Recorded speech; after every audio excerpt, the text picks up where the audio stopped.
Good Wednesday afternoon to you. Hope your day's off to a great start. Thanks for joining us on Sports4CLE. I'm Dave Bacon. A little later in the show, we'll be joined by Kevan Arnold. We'll talk a little Browns and a little Cavs. We'll also hear from retiring Ohio University head football coach Frank Solich. Stepped away because of health concerns today. We'll hear from Coach Solich. But we begin by talking Browns football. And Max Kellerman on First Take on ESPN on if the Browns and Steelers are still even or have the Browns overtaken the Steelers now in that AFC North. I don't believe in Ben Roethlisberger as a championship quarterback anymore. And also, the Steelers' running game, it's not that the running backs need to be improved. They try to do it through the draft. It's that the offensive line wasn't good. It wasn't good protecting the quarterback. It wasn't good blocking for the run. That's it. Right? That's the real problem they had. And it's, on paper, gotten worse, right? You have retirement of, veterans. Okay. The Cleveland Browns not only have two stud running backs for real, but they have the best pass blocking and run blocking offensive line in the game, rated number 1 by Pro Football Focus. Both pass, that almost never happens, but they have it. Plus they have receivers, plus they have an ascending young quarterback, and Odell Beckham Jr. I know I've talked about the chemistry issues, but he knows he's got to fit in now coming back. Cleveland Browns are better than the Steelers. Let's bring in Mac Robinson from 92.3 The Fan. Mac, you buying that? Have the Browns overtaken the Steelers in the AFC North? Absolutely. And Dave, it's funny because, most years you'd expect, at least from this kind of a rivalry, to have a gradual kind of switch. And maybe, a couple years where it's a little bit competitive between the two. But, it really just seems like overnight, both teams have really just completely flip-flopped where, now you're getting towards the end of Ben Roethlisberger's career, and I look at what he's able to do on offense, and I think that he's quite limited. And to be honest, he still acts like, he is still in his prime, and he can call what he wants and do what he wants. And just to be honest, he really can physically. And I look at what Ben Roethlisberger and that offense can do in Pittsburgh. I worry about that offensive line. That offensive line, you only have one returning starter, and he's switching positions from right tackle to left tackle. And on top of that, too, they have a great defense. But, again, when Ben Roethlisberger is trying to dictate that offense, it's not going to go anywhere. I don't like any of the receivers on that team. Deontay Johnson is interesting. And, Juju is Juju. But at the same time, with his TikTok dances and the comments that he makes, I don't know how much I can actually trust the guy on the field to actually give me production week in, week out. We haven't seen it consistently, since 2019. And so I look at that Pittsburgh team. I think that, they're a hollow shell of what they used to be. And, whereas the Browns, they're on the ascending side. I'm not used to agreeing with Max Kellerman, but here we are. They're a young ascending team. They have one of the top offensive lines, if not the top offensive line in the game. And, a great running game. And on top of that, explosive playmakers on the outside to boot. So, it's amazing what can happen, just overnight in just these short couple of years. 2017 going from 0-16 to here in 2021, the Browns are by far the better team between them and the Steelers. Yeah, it's kind of interesting. Keep in mind the Steelers started out 11-0 last year and then kind of fell off the face of the earth. So with everything, it was not a unanimous agreement on First Take. And for the opposing side, let's listen in to Stephen A. Smith. Oh, please. I'm not giving him that. First of all, don't talk to me as an ascending quarterback. Baker Mayfield had a decent year. We'll see if that continues. Kevin Stefanski did a damn good job with them. We'll see if that continues. Odell Beckham Jr. coming back. Listen, he ain't shooting hoops like he was the other day, shooting from the ceiling to someplace to the roof or someplace, making shots. You ain't trying to play for the Lakers. You playing for the Cleveland Browns. Let's see what happens when you get back, my brother. Even though I believe in Odell Beckham Jr. Okay, here's the deal. Here's the deal. Let me just throw this roster down at you. Now, first of all, let me say this to you, okay? Please do. Big Ben Roethlisberger and the Pittsburgh Steelers won their first 11 games. Yeah, they nosedive over the last 5 weeks of the season. I get all of that, but he's Big Ben, and he can recover from that. And was first year after the elbow surgery. Let's take that into account, number one. Number two, Juju Smith-Schuster's got to have a better year. Chase Claypool can ball. James Washington can ball. Deontay Johnson can ball. And then they got Eric Ebron as your tight end. That's 5 wideouts. So are you buying that? That's really not passing the smell test for me. I'm not going to lie to you, Dave. I I mean, what he mentioned with Ben Roethlisberger, I look at, that first 11 games, and early on in the season, they were following the formula that should have worked and was working, which was, relying on that run game and really kind of giving James Conner the ball more. And even though I don't think he's that great of a running back, at least it's taking more of the burden off of Ben Roethlisberger. However, Ben wants that burden. Ben wants to throw the ball 70 times as he showed in the playoff game. And, at the end of the day, Ben is going to do Ben. Ben is going to do what Ben wants to do. And so I look at that team. Ben Roethlisberger is over the hill. And I don't care how many reports of him going to fat camp there are. I just don't think that Ben Roethlisberger is going to be able to get it right. I really don't. And I think that the Steelers basically running it back one more year and not necessarily going after one of these top quarterbacks this year, I think it's a mistake. And I think that the Steelers are going to regret it for years to come. The rest of this offense, it's really not great. It really isn't. So I do think that this team is going to be in a bit of a rut here going forward. When you look at, the Steelers, the one thing to keep in mind, that defense is still pretty good with T.J. Watt, but again, if Ben Roethlisberger does not improve from the tail spin that the Steelers went into, that Stephen A. Smith glossed over pretty quickly, it's going to be a long season for the Pittsburgh Steelers. Yeah, no, you're completely right. And that's the one thing, too, is that, again, if the Steelers are going to be successful in this case, they've really got to rely on that run game. And Najee Harris, he's a phenomenal prospect. I'm interested to see how he's able to play. The only thing that worries me with him is that, he's on the older side for a rookie. He's going to be 24 during the season. And on top of that, too, again, the offensive line, again, that's such an under-the-radar storyline for this team going forward. I just think that, again, you have to get continuity between all of these guys. And on top of that, you have multiple rookies. And you have veterans that are kind of mixing in, matching in at that point. And Marquise Pouncey, he also retired, and he's been with Ben for the better part of a decade at this point now. So, I do think that this offense is going to take time. And to be quite frank, I just don't think that they have that kind of time. And it wouldn't shock me if down the stretch for this season, you're going to see Dwayne Haskins starting a quarterback for the Pittsburgh Steelers. Yeah, and that's fair. The other thing to keep in mind, Mike Tomlin is a pretty good football coach, so we'll see. We're going to move on. 3 biggest critics of the Browns, according to Browns Nation. Number 3, Stephen A. Smith. We heard from him. Number 2, Mike Silver. And the biggest critic, Colin Cowherd. So as you listen to those, what are your thoughts? Those are the 3 biggest critics of the Browns. Well, I would say this. So one of these is not like the other, in my opinion, because I think that I look at Stephen A. and I look at Colin Cowherd, and just from the media side of things, I can understand, throwing out some of these hot takes, trying to get people to click, everything like that. I get it. As much as I wish that it wasn't the case in today's landscape when it comes to the media, I wish it was different, but I can at least understand where they're coming from. And, I don't necessarily know if they truly believe some of those takes that they throw out there. Mike Silver is an entirely different case, in my opinion, because, the guy, I swear, he has more blocks than Ben Wallace at this point on Twitter. So, I look at Mike Silver, he throws takes out there just because he's friends with a lot of these guys. And look, I get it. I understand that you're friends with certain people, but that doesn't mean that I twist narratives to make them look better. I'm going to call them out if I need to. But Mike Silver at this point, he was one of the main ones that was peddling, Hugh Jackson initially wanted Malik Hooker the night of the 2017 draft. And all of a sudden, once it becomes nice for him, it becomes Deshaun Watson was the guy that Hugh Jackson wanted at that point. And all of a sudden, then there's pictures of them getting margaritas together or something like that. I don't know. I can't remember.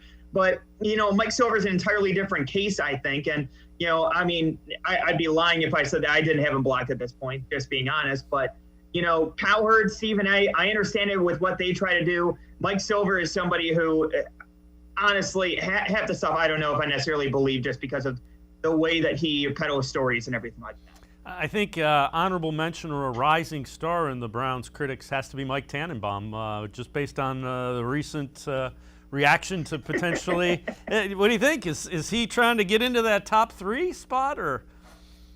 I think he's fighting a very competitive battle. I think that he's somebody who's trying to make a name for himself and trying to climb the ranks, climb the ladder. I think that he's certainly up there.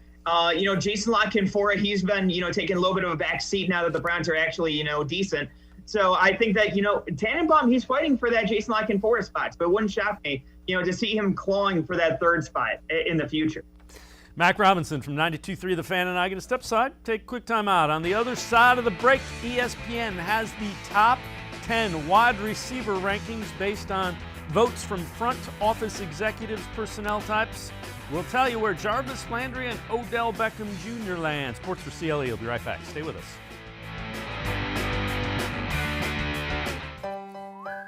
Life is starting to get back on track, and you can too. If you or your family have experienced financial hardship as a result of COVID-19, Tri-C can help with full tuition assistance. Safely get the in-demand degree or training you need with online and on-campus classes. Go to tric-edu to check out our programs and resources.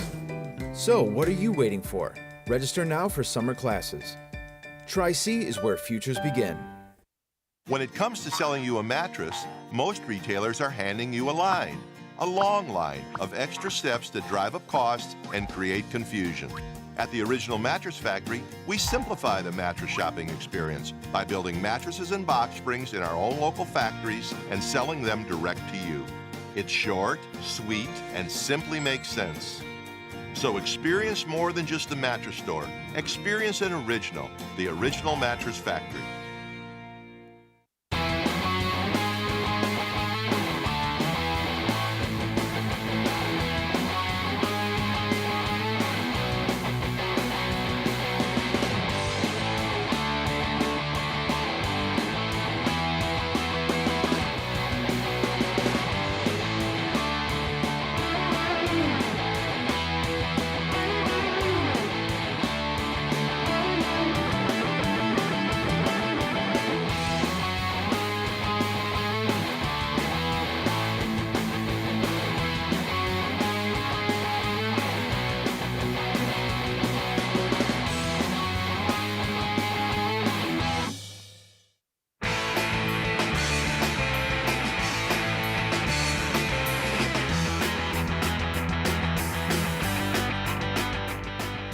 Welcome back to Sports4CLE. I'm Dave Bacon. We continue talking Browns football with Mac Robinson from 92.3 The Fan. So, Mac, executive scouts, front office types, top 10 ranking wide receivers for on ESPN. Number 1, Devontae Adams. Number 2, DeAndre Hopkins. Stephon Diggs, number 3, which is a little bit of a surprise. Tyreek Hill, 4. Julio Jones, 5. Both Odell Beckham Jr. and Jarvis Landry in the honorable mention receiving votes. One AFC executive on Landry. One of the toughest players in football. He's an underrated route runner, but neither in the top 10. Yeah, and you know what, Dave? Honestly, that doesn't really surprise me, to be quite honest. I think that Jarvis Landry, you mentioned the underrated route running. He's somebody who is really proficient in that area. And I think that that's where he gets a lot of his wins. He, at least coming out of college, he wasn't necessarily the most athletic player, but he knew how to win when it came to the technical side of football. And it came to, in his routes and at least his sure-handedness. So, I think that Landry, he's somebody who, the fact he's being mentioned in there, phenomenal. And you mentioned those top 5 guys, all great talents. And when it comes to Odell, I think that part of this is because of the fact that, he has been injured over the last couple of years. I do think that, if he does have a big season this year, I think all of a sudden he could get vaulted back into that top 10 space. And I do think that he's somebody whose name alone garners respect. And, I mean, I know you talked about earlier this week with Jalen Ramsey even mentioning him in the top 3 guys that he has to cover. So, he's somebody who garners respect at that point. And if he's able to come back and show what he can do, and if he shows, some of that ability that he had early on in his career as well, I do think that he's going to find himself back in that top 10. And, it kind of goes, an AFC scout on Beckham basically said the same thing. Injuries are a concern. If he's healthy and in his prime, play in and play out, not sure there's anyone else that you can line up against that he can dominate. Now, the question is, can he still dominate? And we'll find that out. He has put his body in as good a position as he could from everything we've seen and heard. to be able to go out and be the old Odell. Yeah, and I mean, as Stephen A. mentioned it, in the video clip from last segment, I know he's not trying to play for the LA Lakers, but I mean, at the same time, he's showing that athletic ability. He's able to get to that top speed that you want to see from Odell Beckham. And I really want to see, how is he able to cut at full speed, getting to that next point. I do think that, if Odell all of a sudden is able to translate that speed into his route running, into his ability to win on the field, I do think that all of a sudden Odell is going to be able to take this offense to new heights because of, that threat that you see down the field. And that was missing, in that game against Kansas City last year. All of a sudden, if you get Odell in that deep threat type of a role, where all of a sudden he can take any play to the house, and he showed that in the Cowboys game last year, all of a sudden that completely opens up this offense. And that all of a sudden just gives more opportunities for Odell, Jarvis, as well as guys like Donovan Peoples-Jones and Anthony Schwartz as well. Yeah, and the thing to keep in mind, Odell has not played with a quarterback that has an arm like Baker Mayfield. No offense to Eli Manning. He wasn't the greatest of deep throwers. So there is some value to that. Let's see if he can get back to the health. Well, on Get Up, Jeff Saturday played with Peyton Manning, played on some really good football teams, thinks one of these Browns receivers is going to end up being a top 5 receiver in the league at the end of the season. Here's Jeff Saturday. I'm gonna throw us in a little tissy here. I'm gonna say OBJ, Odell Beckham. Oh. Listen, when I look at what Stefanski did with Baker Mayfield last year, early in the season they were pushing him the ball, they were forcing it, everything, it just looked out of sorts, right? So everybody's like, well, the offense for the Browns is better without OBJ. Well, now that Mayfield has a year under his belt with the system, OBJ's coming off this injury with Chubb, with Hunt, with Landry, all of those things. And listen, this is still one of the most explosive receivers once the ball is in his hand. I think the progression for Mayfield actually helps OBJ, and he shocks the world. Listen, he's been humbled. He's been humbled the last few years. He understands it. I think he's getting back to the work that he had to do early in his career. I'm excited about what's going to happen in Cleveland with OBJ coming off this injury. And, Mac, I think if that happens, it's going to be a fun season for the Cleveland Browns and their fans.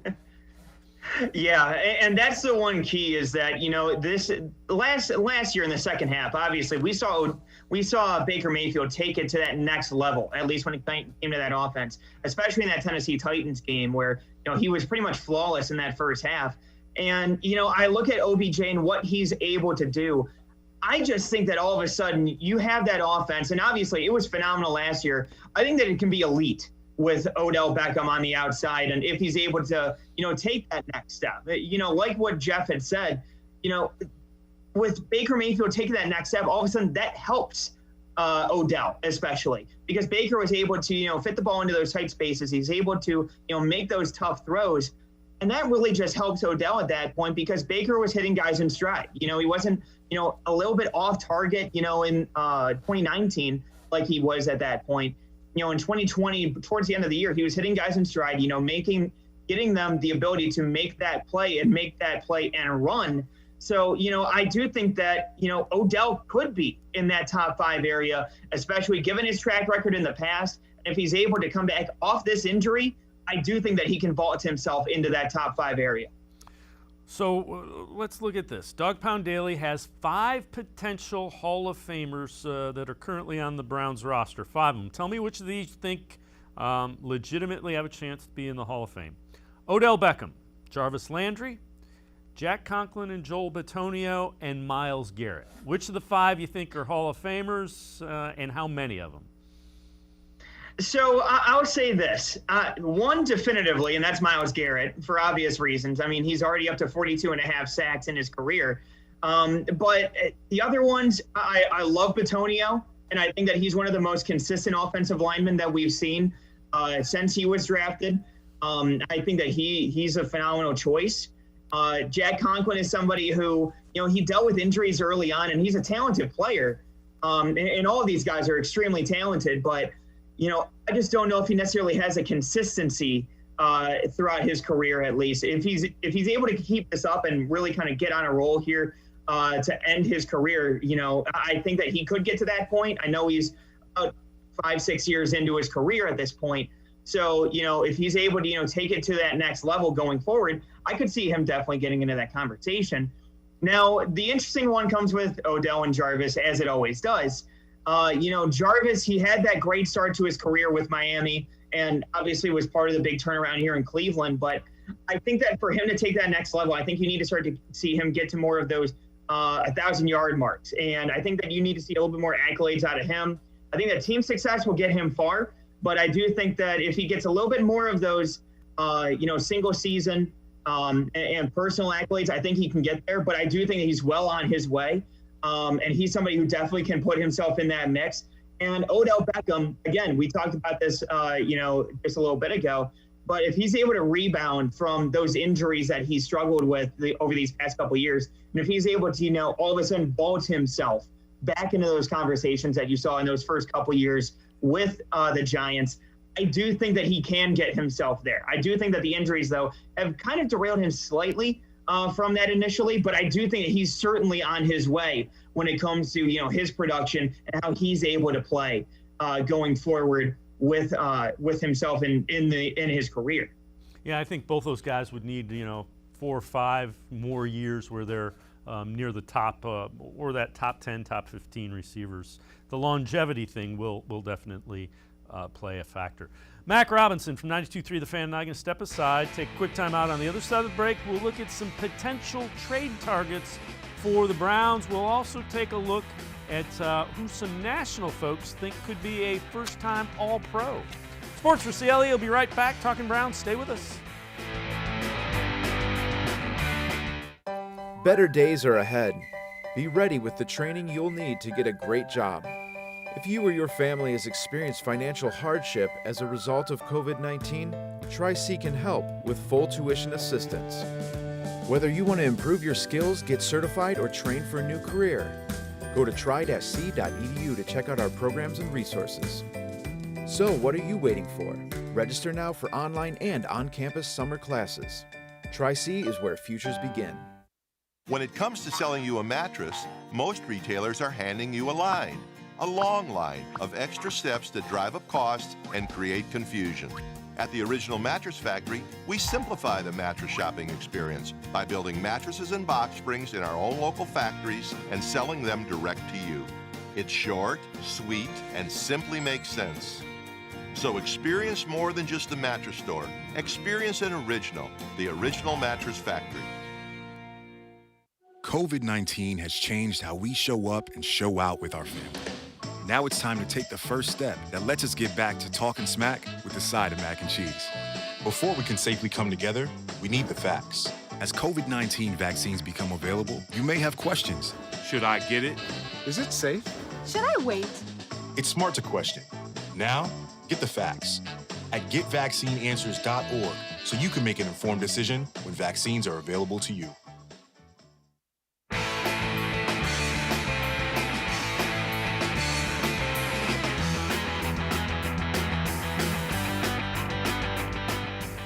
We continue talking Browns on Sports4CLE. I'm Dave Bacon and joined by Mac Robinson from 92.3 The Fan.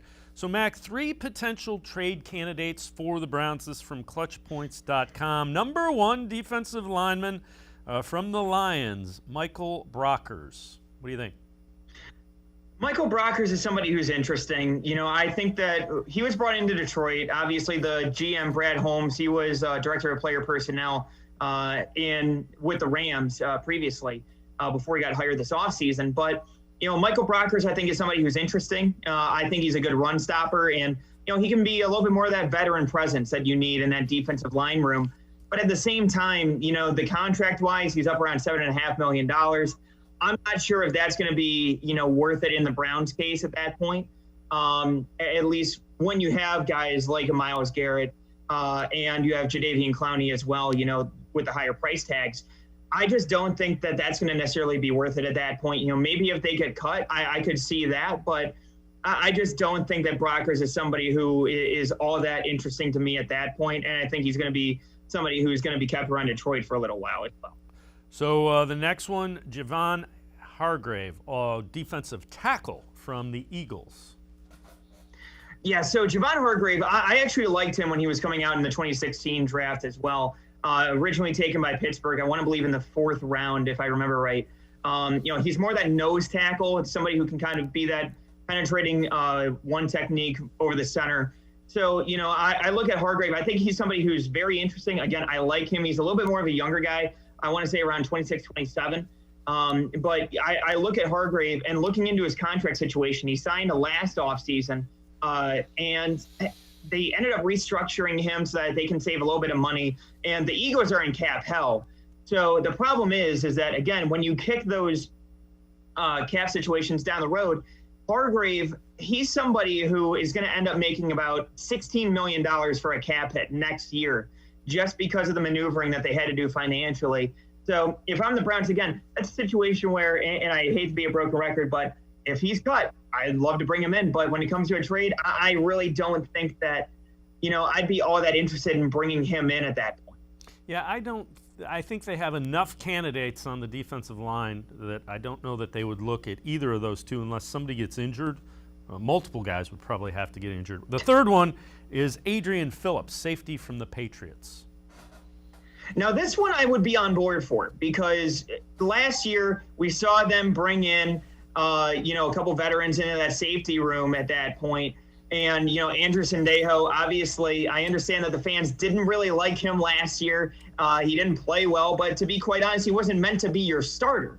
He was meant to be that 4th safety for you at that point. So I look at Adrian Phillips. He's been in the league for 7 years now, or this will be his 7th year. He spent his first 5 years in LA and San Diego with the Chargers, and then this past year in New England. Obviously, he's put out a couple of videos of him working out and, training for this season for a bigger role. And he's somebody who played a little bit more of that strong safety role and had a couple of interceptions last year in New England, 109 tackles.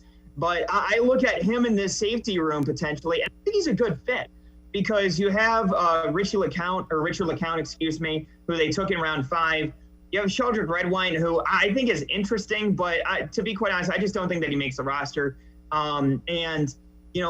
At that point, it comes down to your 3 starters that I look at mainly. You have Ronnie Harrison, who played well last year, but again, he was, in and out of the lineup a couple of games last year. And then I also look at, Don Johnson. He was brought in for agency. He's 25. He's more the leader for you, and he's going to be that starter. But at the same time, too, I do want to see what he's able to do in that starting lineup. And then the big question comes from Grant Delpit. Delpit last year was a rookie, didn't play the entire year. So you're really looking at this year as that rookie season for Grant Delpit, and he's coming off an injury. So I'm not quite sure what to expect out of Delpit. So I'd like to have, maybe one more veteran in that safety room all of a sudden to be able to kind of give a little bit more of that insurance that you need. Because I think that Phillips is somebody who has the experience. He's played, that backup role. He's played a starter. He's been more of in the box type of a player. So I think that he can be somebody who would be a solid veteran, and he comes for cheap. He's only making about $2 million, possibly $3 million this year in New England. So he's on the relative cheap side. So I would love to bring him in as a solid veteran depth option for this for the secondary. So let's shift focus just a little bit. Potential first-time All-Pro selections. According to Pro Football Focus, they did it for each team. For the Browns, they say Denzel Ward. What are your thoughts? Yeah, Denzel Ward is somebody who's an interesting candidate because obviously, when you see him on the field, he's a phenomenal player, very fluid in his coverage, and somebody who's very efficient in attacking the ball. Obviously, doesn't necessarily come away with a ton of interceptions, but at the same time, he's always around the ball, and that's really what you want. But when it comes to Denzel, I look at his biggest issue, and it goes back to what we talked about with Odell. But his biggest issue is staying on the field. He hasn't played a full 16, now 17 game schedule, but, he's played max of 13 games in his career. So at least missing 3 games per season, you can't have that for somebody who's one of your top players on defense. So, if Denzel Ward is able to put together a full season this year, I really do think that he can be in that all-pro area and in that all-pro category and echelon. And I think that that's not that far off for him. Yeah, fair enough. All right. Before we go, Bleacher Report. Latest buzz around every NFL team. And for the Browns, it's that the coaching staff plans on putting a little bit more on Baker Mayfield's plate. Thoughts? Yeah, I think that's a natural progression because, last year you didn't have that full offseason. You were implementing a brand new offense for him, getting some new teammates coming in on offense. So you wanted to take it a little slower, at least when it came to Baker and the way that offense progressed. But now this year you have the full offseason. These coaches can interact with these guys. You don't have to worry about any of that, the coaching search, et cetera.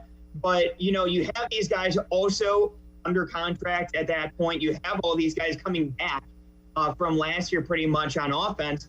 So all of a sudden now you can open up the offense a little bit more. You can add a little bit more to Baker's plate. A little bit more freedom. I know we talked about it with Ben Roethlisberger earlier where he can do what he wants, but to be honest, Baker has been, playing to his strengths and having the coaches pretty much handle most of that.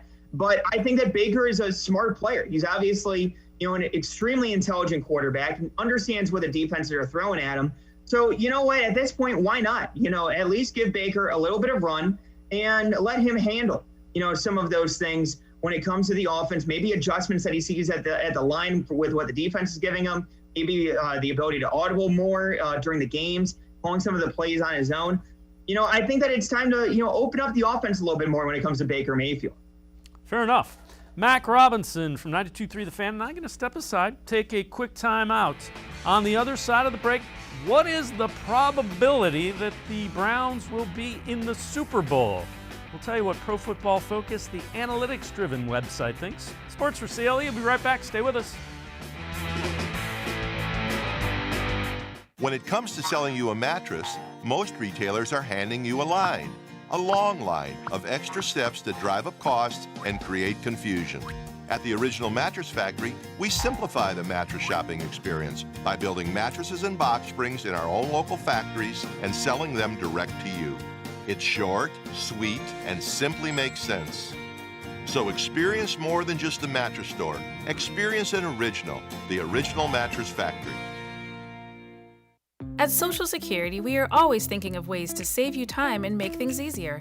That's why we created My Social Security. A My Social Security account allows you to access your earnings history and benefits information, request a replacement Social Security card, get a proof of income letter, estimate and apply for benefits, and more. Save time. Go online. Open a My Social Security account at ssa.gov/myaccount. Social Security. Securing today and tomorrow. Produced at U.S. taxpayer expense.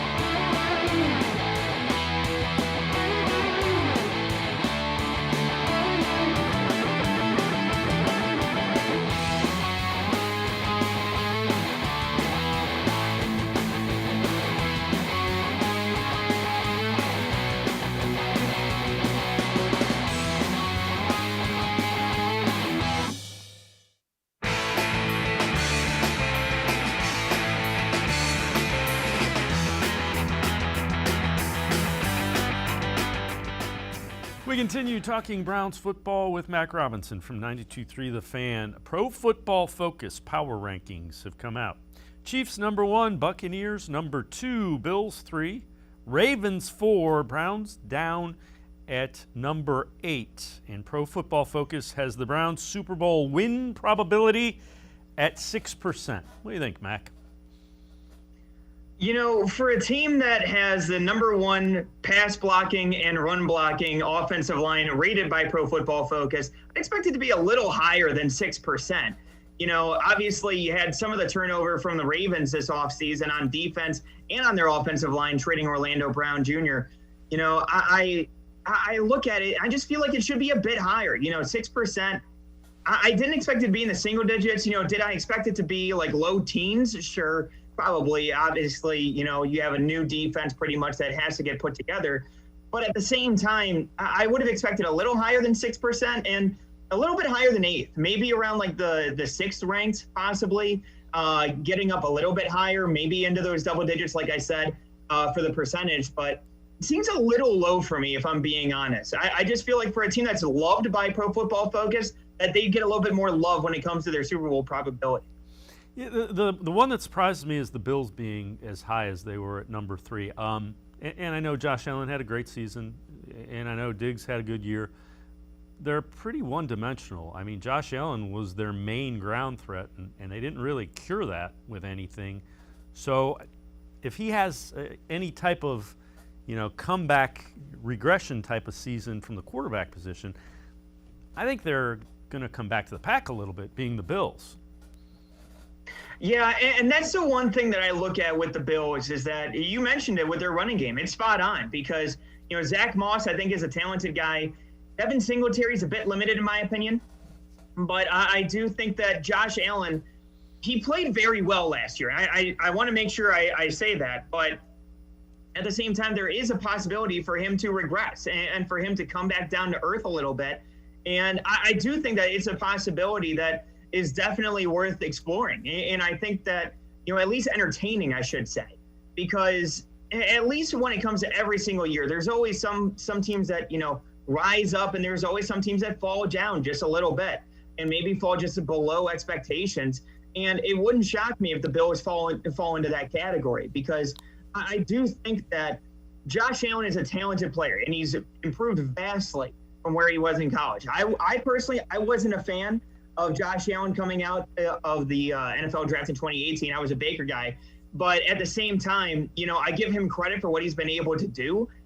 But, man, I just worry that he's going to take a bit of a step back going into this year with how well that he played, and for him to have to continually play at that level and possibly improve upon that last season. I'm not sure how he's going to handle those expectations. Yeah, and again, I did like Josh Allen. I was a guy that saw I liked him a lot. We'll see. Again, just something to keep in mind. Same way, people are talking about Baker Mayfield, ascending. Josh Allen took a huge step forward. So let's see. We'll move on. 4 roster bubble players the Browns should target. So these are roster bubble players on other teams that the Browns should be interested in. Ben Benigou from the Colts, defensive end, is number 1. Thoughts? Yeah, so Ben Benigou, he's somebody who's interesting coming off the edge. He hasn't gotten a ton of playing time. Obviously, you have Justin Houston, who's played there the last couple of years. And then you add in, DeForest Buckner along that defensive line. And they have a ton of guys that are interesting. So Benigou, he fell down the pack a little bit. He was only a draft pick a couple years ago. I want to say he was a mid-round draft pick, if not the 3rd round. So, Benigou, he might be somebody who, adding on a little bit more depth along the edge could be interesting.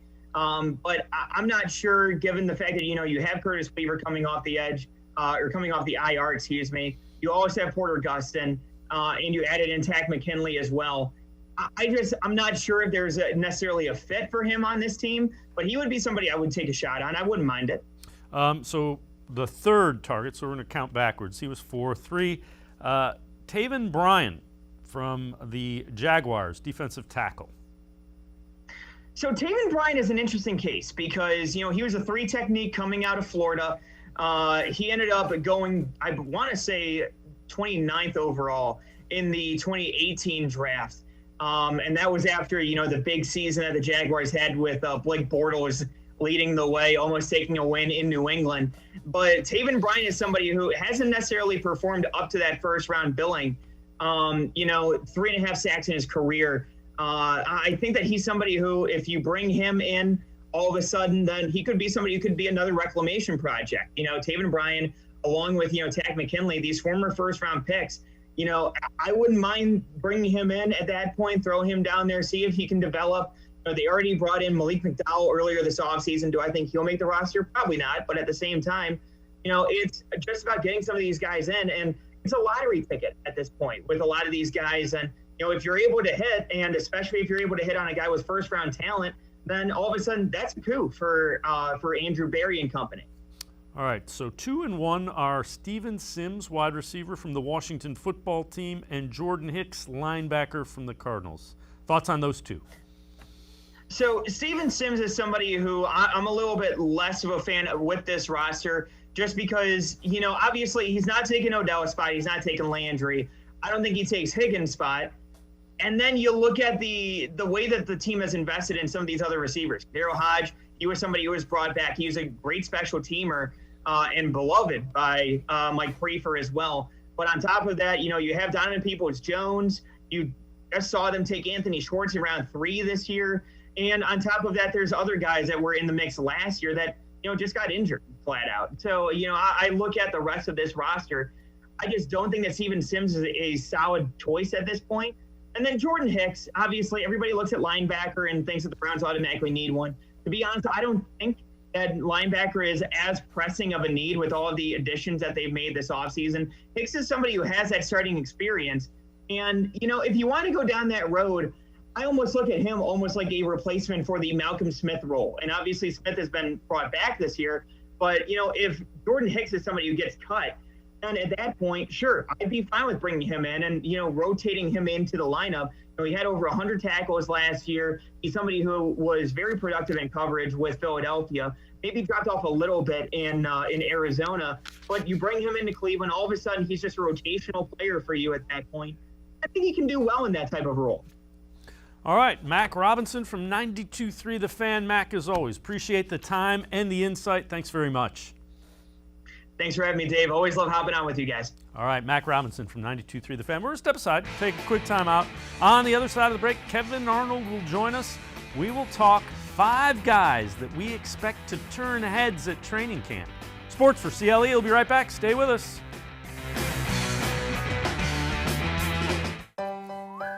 Life is starting to get back on track, and you can too. If you or your family have experienced financial hardship as a result of COVID-19, Tri-C can help with full tuition assistance. Safely get the in-demand degree or training you need with online and on-campus classes. Go to tric-edu to check out our programs and resources. So, what are you waiting for? Register now for summer classes. Tri-C is where futures begin. As the COVID-19 vaccines become available, you might be asking yourself, should I get it? And if I do, will I be able to go about life without putting my family at risk? You've got questions, and that's normal. The fact is, the vaccines are safe and effective. They're going to save lives.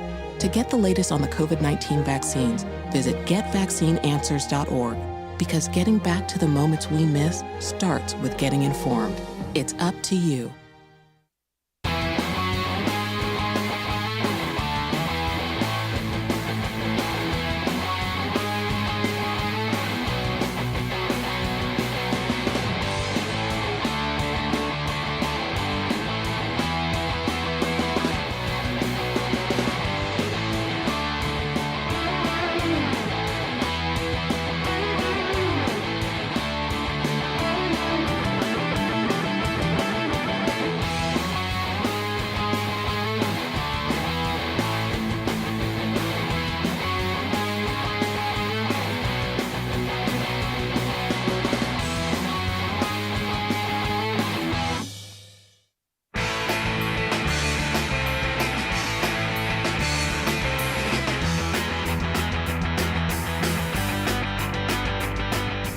Sports for CLE continues. We continue talking Browns football, and we welcome in Kevan Arnold from the Voice of the Land podcast. Kevin, as always, appreciate the time. So let's take a look at some guys who need impressive training camps to earn one of those 53 roster spots everybody's going at.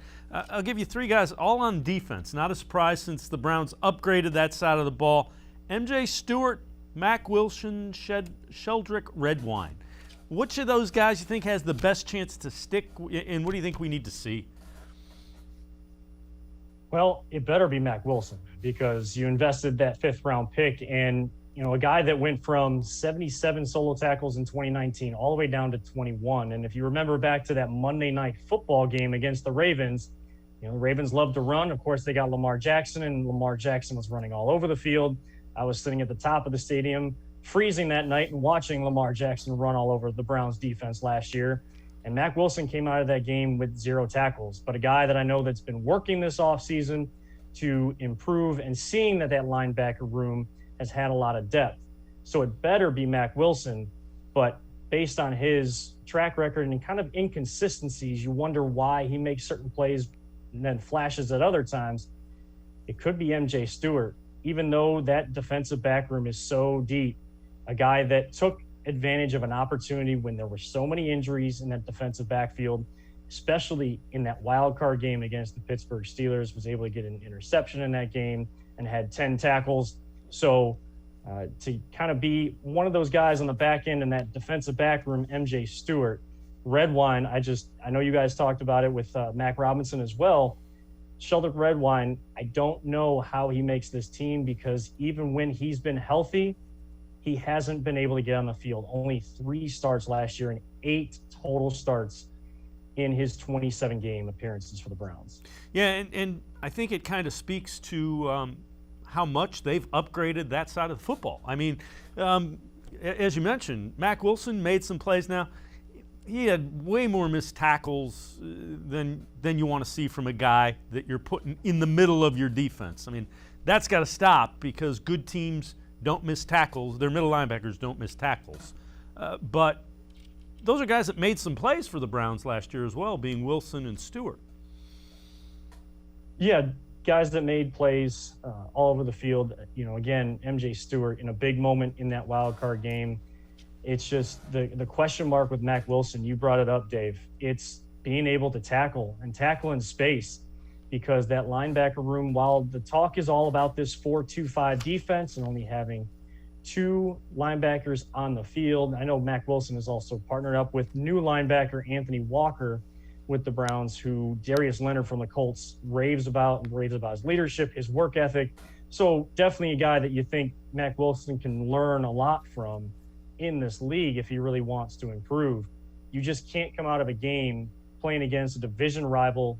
You're going against them to try to win the division last year, and now, of course, with a revamped roster, even more so this year, they're not going to miss those tackles.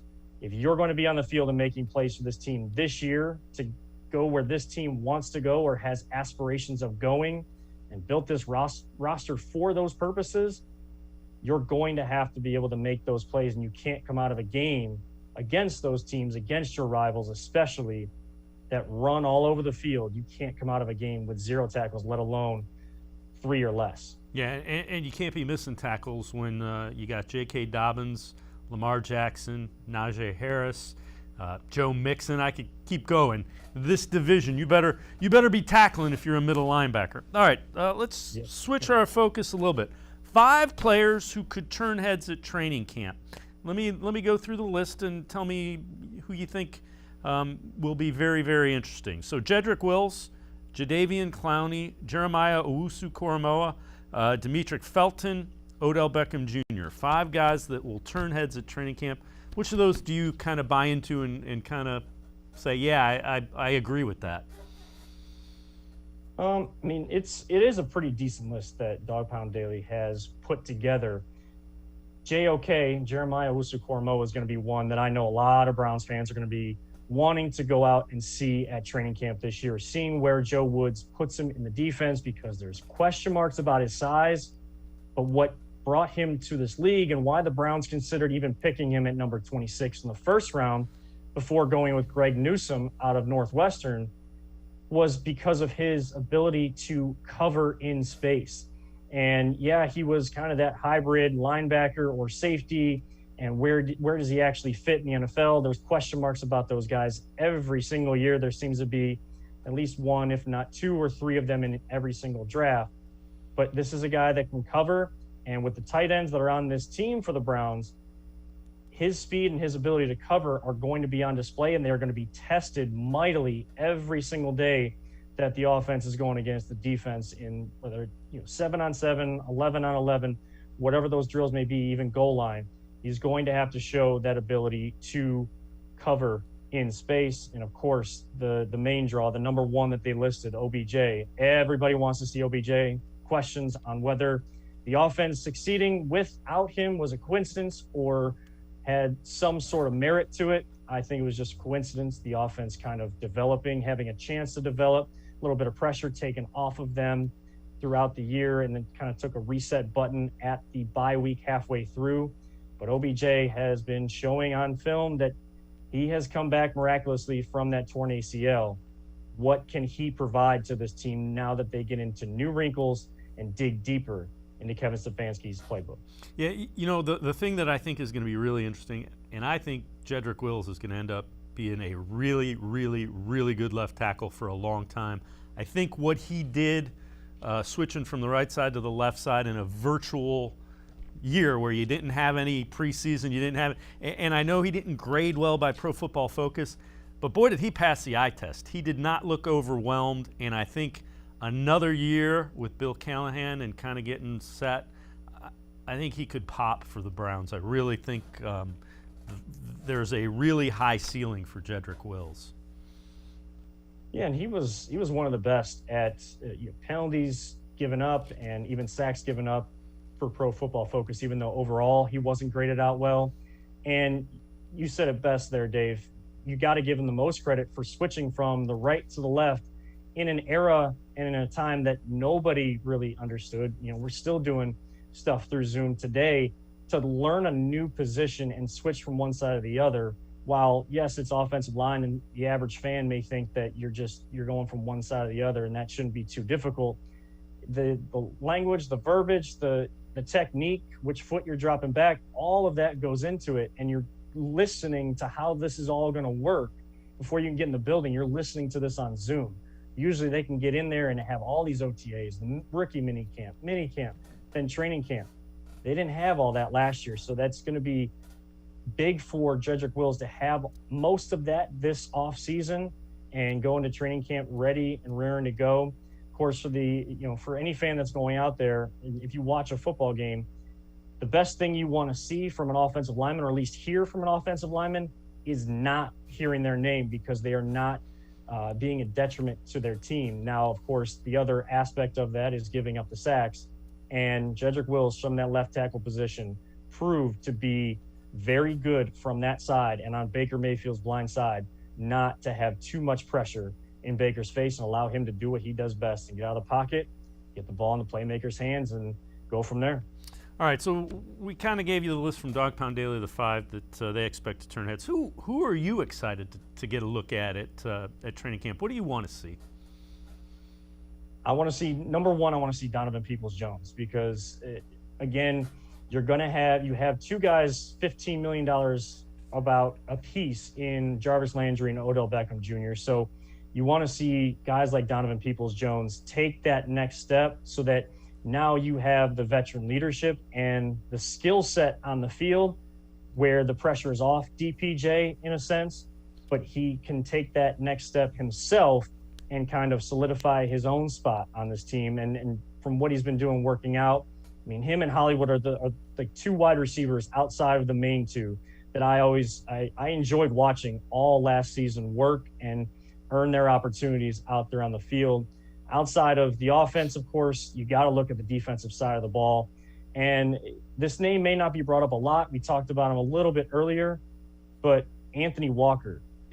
For some reason, the video that Darius Leonard put out, he didn't have to do that, but Darius Leonard, the leader of that Colts defense, put out a statement, a video thanking Anthony Walker, showing how much he loves him, not just as a teammate, but off the field as almost like a brother, and what he can bring to an NFL locker room.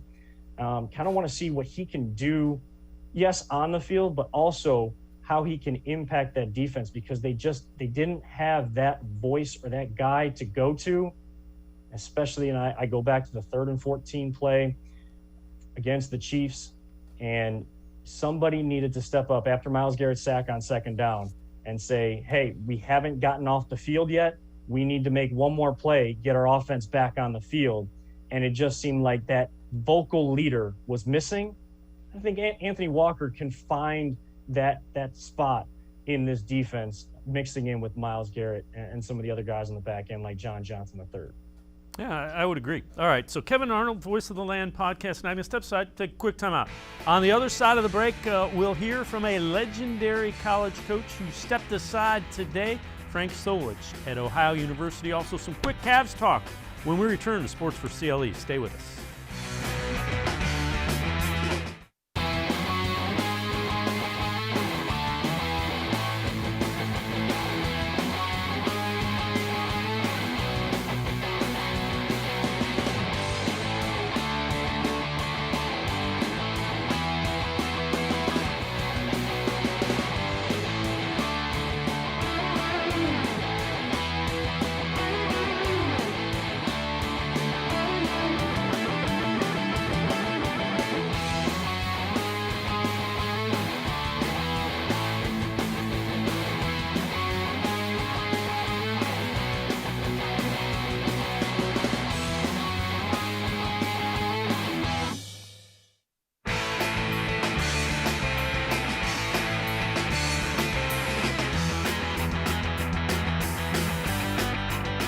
Welcome back to Sports for CLE. I'm Dave Bacon. Some news from down in Athens today.